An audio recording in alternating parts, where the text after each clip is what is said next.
Shortly before Samson's birth, an angel visited his mother. The Israelites had already suffered 40 years of slavery under the yoke of the Philistines, and the angel declared that the unborn child would be a judge sent by God to break the chains of Israelite submission. To fulfill his destiny, the child would become a warrior of unsurpassed strength. But there was one condition: he could never cut his hair. Even as a small boy, Samson had strength that seemed miraculous. When a lion threatened him, he killed the beast with his bare hands. When a Philistine regiment ambushed him, he killed 1,000 soldiers with the jawbone of a donkey. But despite his immense physical strength, Samson was not without weaknesses. He was impetuous, irascible, and had no patience when it came to pursuing goals. When he saw something he wanted, he took it with little or no regard for the consequences. The Spirit of God began to manifest in Samson when he was in a camp in Eden. The camp was between the cities of Surah and Eshtaim. Samson went to the city of Timnath and saw a Philistine woman there. When Samson returned home, he said to his parents, "I saw a Philistine woman in Timnath, and I want you to bring her to me to be my wife." Samson's parents replied, "But there must be a woman among the people of Israel whom you can marry. Why must you marry a Philistine woman?" Samson said, "Bring that woman, for she is the one I like."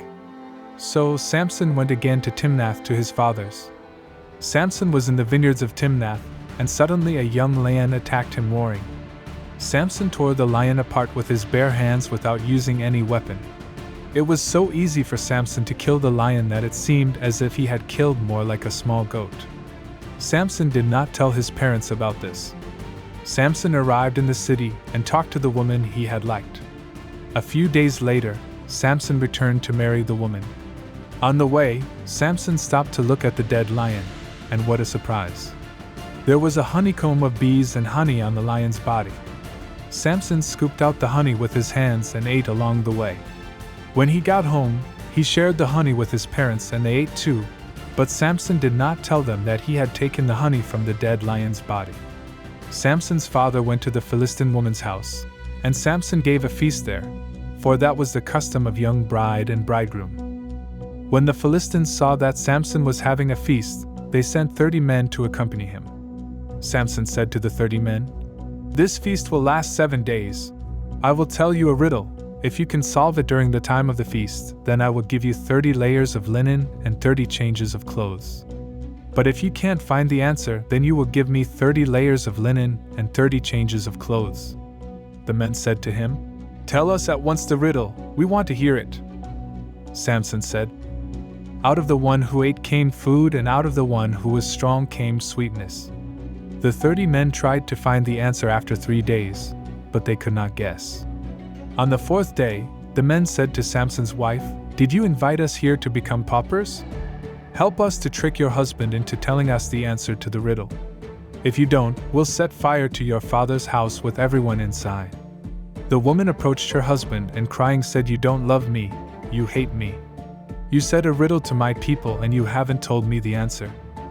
Samson said, "I have not told the answer to my dad or my mom, so I don't have to tell it to you either." The woman wept for the rest of the days of the feast and kept pestering her husband for the answer. Finally, on the 7th day, Samson gave her the answer.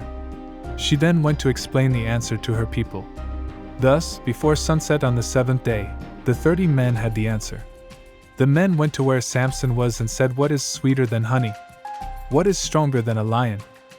Samson said, "If I had not plowed with my cow, they would not have found the answer." The Spirit of God came with power upon Samson, who went to Ashkelon and killed 30 men. Samson took the clothes and property of the slain and brought the clothes to the 30 men who solved the riddle.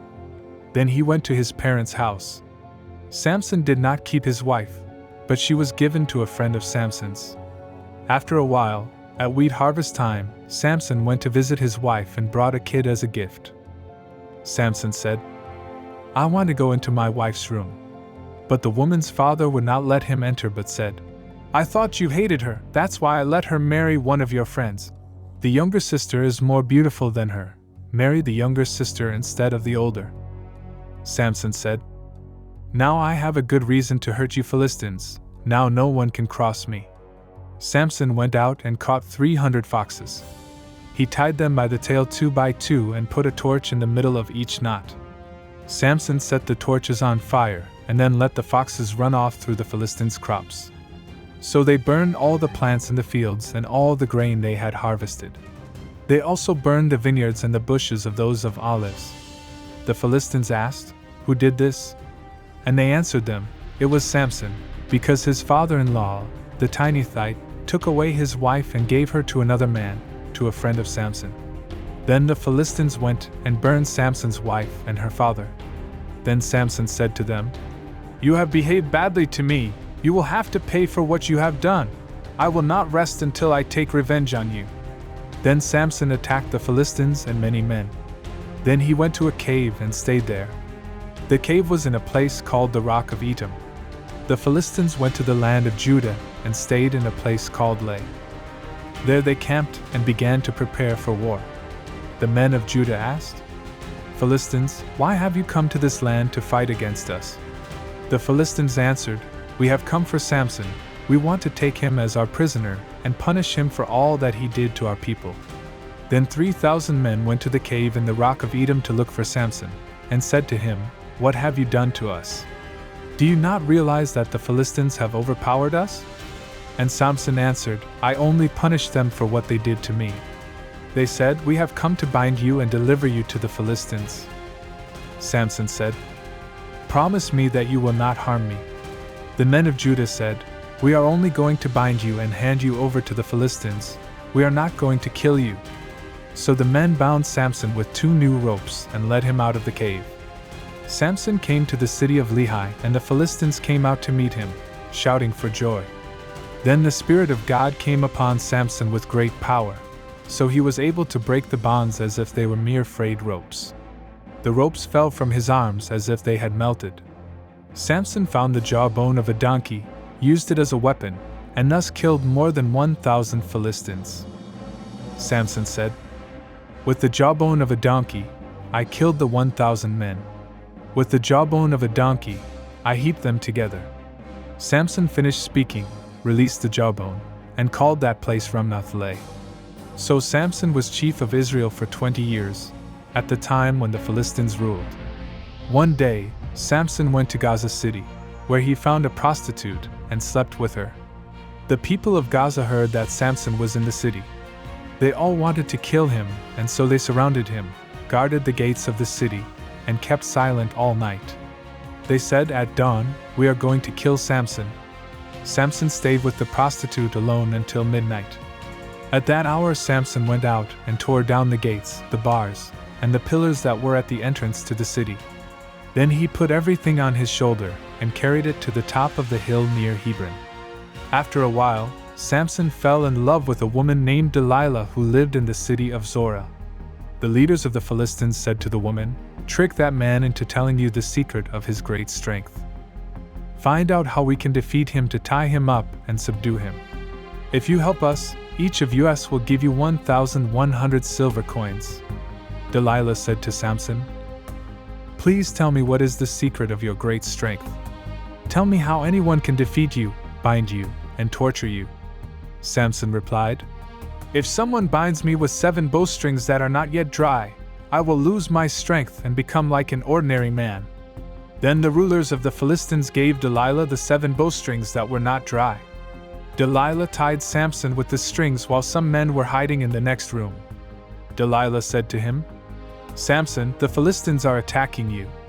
Then Samson broke the ropes as if they had been melted by fire.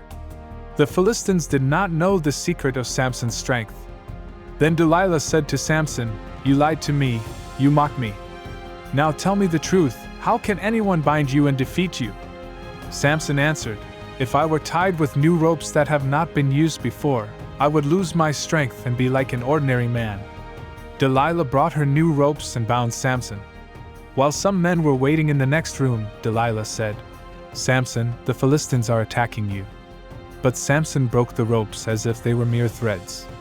Then Delilah said, "How many more times will you mock me?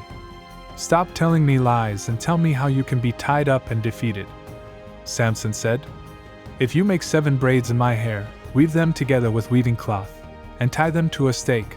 I will be equal to any man."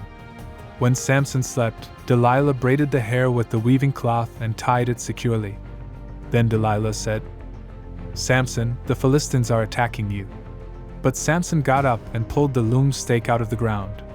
Delilah said, "How is it possible that you say you love me and do not trust me? This is the third time you have lied to me if you do not tell me the secret of your great strength." She kept pestering Samson every day, and Samson was already so desperate that he felt like dying. So one day she revealed to him the secret of her strength.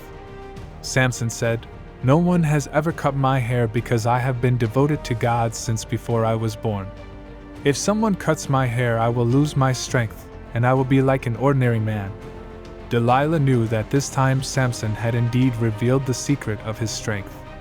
So she sent a message to the Philistine leaders saying, "Come back, Samson has told me everything." The Philistines returned and brought the money they had promised him. Samson fell asleep with his head in Delilah's lap, and she called a Philistine to cut Samson's hair. The man cut off all 7 braids, and Samson lost all his strength. Then Delilah said, "Samson, the Philistines are attacking you." Samson woke up and thought he could escape like the previous times. But this time Samson did not know that God had abandoned him. So, the Philistines caught Samson, gouged out his eyes, and took him to Gaza. There they bound him with bronze chains and put him to work in the prison mill. But Samson's hair grew back. The leaders of the Philistines gathered to celebrate. They wanted to offer a great sacrifice to their dragon god and said, "Our God helped us to defeat our enemy Samson." When the Philistines saw Samson, they worshipped their god, saying, "This man destroyed our crops, this man killed many of our people, but our God helped us to capture our enemy." They were all very happy at the celebration and shouted, "Bring Samson out to amuse us."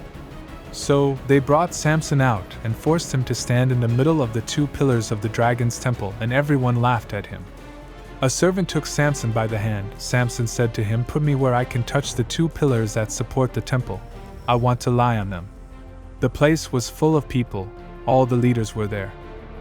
On the roof, there were more than 3,000 people watching the spectacle. Samson prayed to God like this, God, remember me. I pray to you, O God, give me strength once more. Let me do something to punish these Philistines for gouging out my eyes." Then Samson touched with his hands the 2 pillars that supported the temple. Leaning hard against the pillars, he said, "Let me die with these Philistines." And Samson pushed as hard as he could, and the whole temple collapsed on the rulers and the people who were there. In this way, Samson killed more Philistines who humiliated him when he was alive. His brothers and all his family came to take his body and buried him in the tomb of his father Manu, between the cities of Surah and Eshtaim.